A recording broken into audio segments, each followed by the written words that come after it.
In the last video, we discussed the most important death that ever happened and ever will happen. That's the death of the Son of God, Son of Man, Jesus Christ. Wow, he wasn't the only one that was crucified. Actually, I don't know when it began, but it has been going on for quite a while. There's actually more, deaths before and after, I think, the first century, although there were hundreds in all. As a matter of fact, I'm not sure when this happened. I think some of them were before Christ even came. And after Jesus Christ came, because in the 70s there was a lot of deaths. I mean, there's the largest number. Well, one of the largest. Well, one of them was 800 by Jannaeus. And that was before Christ. 800 people died on a cross. And then there were the largest number recorded at the same time. Are you ready for this? 6,000 people, men, were crucified. And their women and the children were killed in front of them while they're dying. And then there's during the time of 70 AD when Titus came in, and there was a lot of crucifixions there, and it was the guys actually the soldiers made a sport of them and put the bodies all sorts of different positions, hundreds, like several hundred a day. It's on and on. Finally, by the way, this was just like they stopped crucifying in the 4th century, 320s or something, 310, when the Emperor Constantine came, and he just eliminated crosses. He said, "We're done with the crucifixions," and he literally stopped that as an execution mode. And like I said, it wasn't just Jewish, it wasn't just Roman people. Actually, I even some of the Jews, even though that was not supposed to be done, I think some of them actually ended up doing it, or approved of it. Well, they definitely approved of the death of Jesus. So there's a huge history of this. So anyway, really super terrible. The crucifixion was really super awful. This is my sort of quick drawing of it. Starting at the top, there was a sign that was put over it. We'll get into that sign and what it said later. Then you have the cross, and remember, there's different ways. It could be just a stake in the ground. It could be an X like this. And the head was probably about there, I would say. And then the arms hung, and your weight was kind of hanging down like this, kind of super sad. Here's the arms, and then here's where the feet were. Notice the bent legs. It might have not been quite that bent, but it really could have been.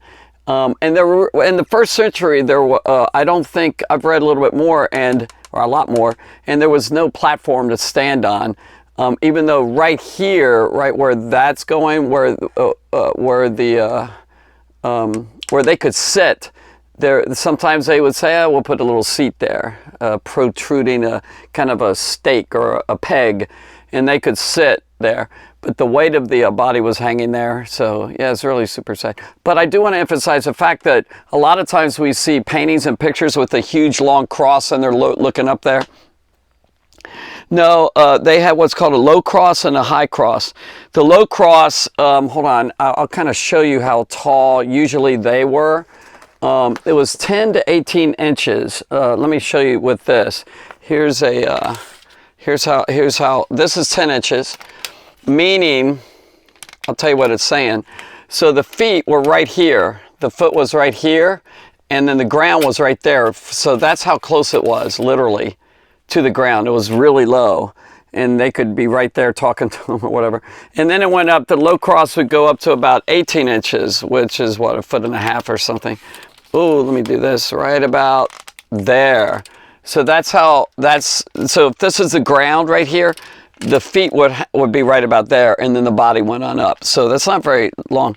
Now the high cross was about 3 feet, and this is about 3 feet right here.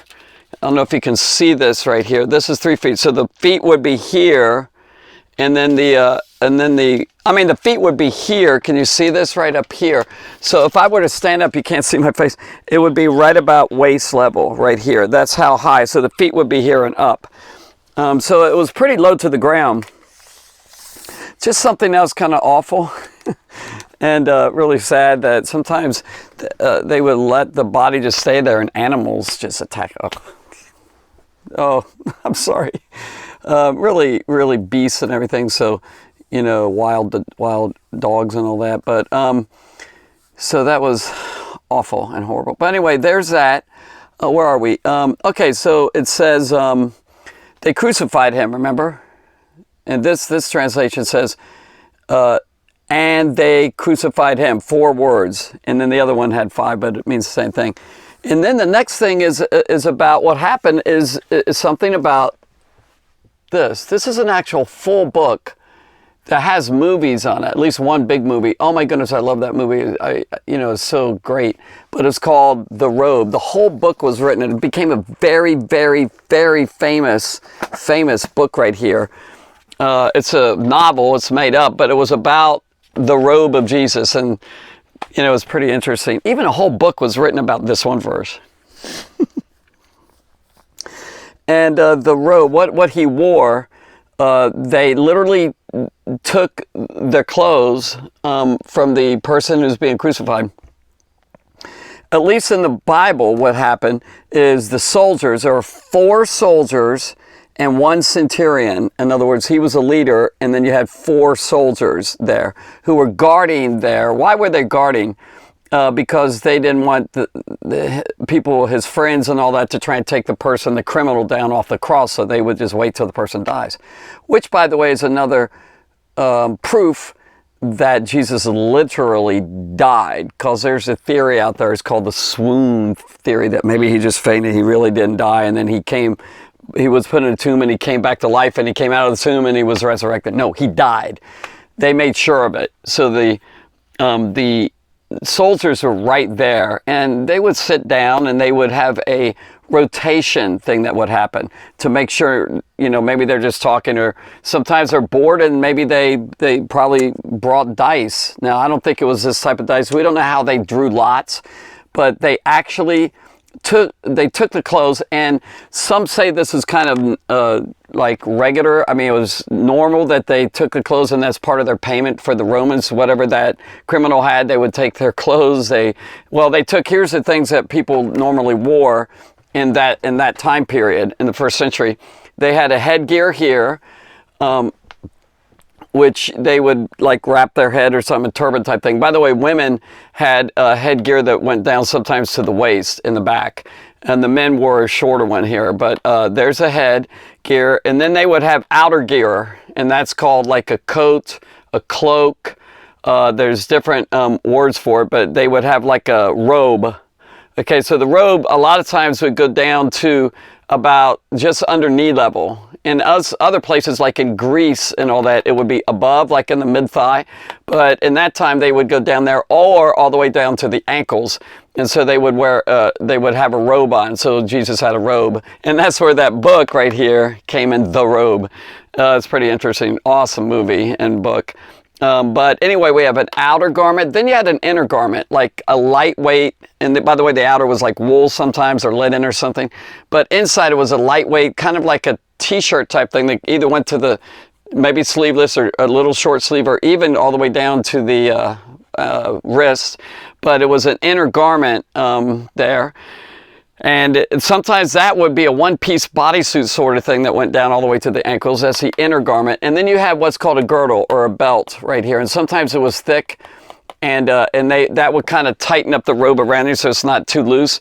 Tighten it. Now, sometimes they had a belt on the inside to keep the inner garment, tighter. And then they had an outer belt here, a belt and a girdle. By the way, wealthier people who have money, richer, would put ornaments like silver pieces or gold pieces, and kind of jazz it up, I guess.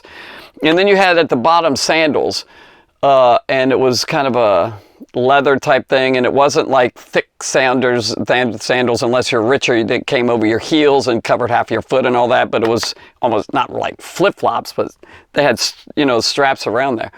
And so there's the sandals. Well, I don't have the sandals drawn, but that's where it was. So those are the pieces. And so what they did is there was 4 soldiers, and they divided up the pieces that Jesus was wearing. So obviously it seems, maybe, he could have, after they whipped him and they put that purple robe on, they took that off, gave him back his normal clothes. Now, he could have walked with those clothes through the streets, or they could have carried it and had him not had the clothes as he walked through the streets and all that. That happened, it seems, in that time period. On the other hand, it might have been that they put like a loincloth, something around their waist, like a you know, like, you know how guys wear swim trunks or something, but something around him. But possibly not. But anyway, he walked through the streets, came up, they had the clothes, and then they divided it up. They said, they're going to take it. Nobody's going to stop them. And some of them might be cheap, some of them might be nice. Hey, got some clothes and all, so they took it. Maybe they want to go sell it or wear it themselves. But so they took the garments that what he had, and that includes outer, inner, maybe inner, the belt, the girdle, probably all of the belt, even the inner, the headpiece that he had, and the sandals. They took the 4 pieces, and there was another piece, the outer piece, really, the vesture, the coat over him. And by the way, they usually the headgear, by the way, is yellowish or yellow brown, kind of a darker color. Women wore that too. That was men. But also women would do a red and blue and purple sometimes headgear to make it prettier and all. But this is not yellow. All right. But here's they took this, the outer piece, and then they kind of checked it like this. You know, how it's over, they took it, the robe here, and they checked it and they said, wait a minute, this is seamless. We can't divide this up. Like, we can't give a piece of here, fabric. And I think it was pretty valuable. You know why? Because they actually drew lots. You know, like, I don't think they threw dice like this, but they took some stuff, whatever it was, and threw it. Maybe in a helmet. They took one of their helmets and they threw it and kind of shook it up and dropped it out, and they would bid on it, like whoever shakes it, that's their number. Let's say it's like 11, and then the next one was 3, 2, and 1. You know, they threw lots of some sort. They drew lots to see who got the outer piece, the robe, you know, the robe, the outer piece here. And so they were literally gambling over the pieces of Jesus' clothing. Now, I want you to feel that. Like, let's sit down and think about this. Let's just say, oh, okay, that's what they did. This is horrible. This is the Savior, the one dying for them, and they're gambling over his clothes. And they're partying. And here, you take this, I'll take that. Maybe they threw some dice for some of those pieces on what they wanted, and they took their clothes, his clothes with them. Super, super, really, really horrible, in my opinion. They're gambling over his clothes. All right. By the way, it's interesting, very interesting, and that's why Matthew may have put it in there. I think he did. The other writers wrote about it too. By the way, John was the one who wrote most of the facts of the crucifixion. Do you know why? We'll find out later. He was right there watching it all. So he really knew the details, and he wrote about it. And the others, I don't think they were there, but they wrote about what they heard, and and saw maybe witnesses and all. John was right there. He had a lot about the crucifixion here and the details, and he added quite a bit here on this close. We'll get to him later.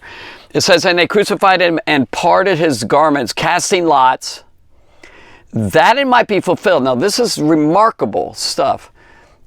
I've mentioned Psalm 22 before. Read Psalm 22. I might even wait till after we do these sometime and read the whole Psalm. One verse after the other verse after the other verse. Most of them, or 3/4 of them, a big percentage is about Jesus Christ. Literally about him. I think it's in verse 18 that they literally talked about this, that's quoted here, that says that the prophet David, when he was writing this, they parted my garments. This is Jesus saying it through David 1,000 years before. You know, Christ, about 900 something to 1,000 years before Christ. He was writing this. They parted my garments among them, and upon my vesture, the cloak, the coat, the outer garment, the robe, did they cast lots. Because they didn't want to break this. See, if they were to tear it and split it up, it would ruin that garment. It was a pretty nice garment. Maybe some special friend or a disciple gave it to him. It was kind of maybe a richer type piece of outfit or something. Or maybe Mary, his mother, did it. I don't know. But it was seamless and it was beautiful, I guess. It was pretty nice. And they actually gambled over that piece. Wonder who got it and then what happened. Well, that's what this imagination of Lloyd Douglas wrote about the robe. He wrote a story about what happened to that robe. It's a pretty cool story. It's a story of the Christ, you know. And novel, fiction. This was not fiction. This is non-fiction. This actually happened.